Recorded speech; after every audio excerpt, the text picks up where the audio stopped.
ازيكم عاملين ايه؟ يا رب تكونوا بخير. النهارده جايلكم بوصفه سهله وسريعه ولذيذه وطعمها حكايه.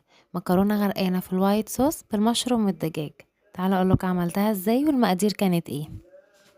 هنجيب ربع كيلو مشروم نقطعه شرايح، ونص كيلو صدور فراخ مخليه هنقطعها برضو شرايح. بعد ما نقطعها هنحط عليها التوابل اللي هي معلقه فلفل اسود وتوم باودر وبصل باودر ومعلقه بابريكا ومعلقه بهارات فراخ. هنتبل بيها الفراخ وهنسيبها نص ساعة عشان الفراخ تاخد من طعم التوابل ويبقى طعمها حلو. وبعد كده هنحط طاسة سخنة على النار، طاسة على النار نستنى لما تسخن، وهنحط عليها معلقة زبدة ومعلقة زيت، وتكون الطاسة سخنة ننزل فيها الفراخ. نعمل لها صدمة كده عشان ما تنزلش مية، كمان ما نغطيهاش، انا مش عايزاها تنزل مية خالص. وهنقلبها لحد ما تستوي وهنسيبها. بعد كده نطلعها في طبق على جنب، وفي نفس الطاسة هنحط فيها البصلاية مفرومة.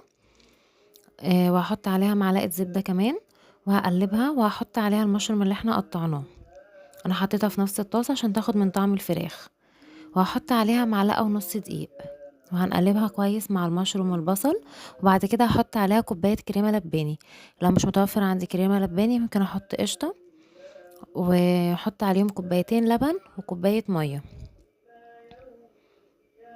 اول ما المشروم اول سوري ما الصوص يتقل كده ويبقى جميل ويعمل فقاقيع كده من على الوش، نعرف كده ان الصوص خلاص استوى.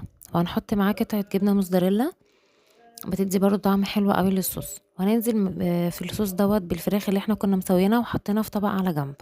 هنقلبهم ونخلي الطعم كله يختلط مع بعضه، وهنشيل الطاسة من على النار. وهنسلق مكرونة، انا استخدمت مكرونة شرايط، انت ممكن تستخدمي مكرونة قلم، مكرونة سباكيتي، اي نوع مكرونة متوفر عندك او بتحبيه. بعد المكرونة تتسلق هنحطها في طبق التقديم، هنحط عليها الوايت صوص مع المشروم والدجاج، ونغرقها كده في الوايت صوص، ويبقى طعمها بجد حكاية. جربوها وقولي لي رأيكم فيها ايه.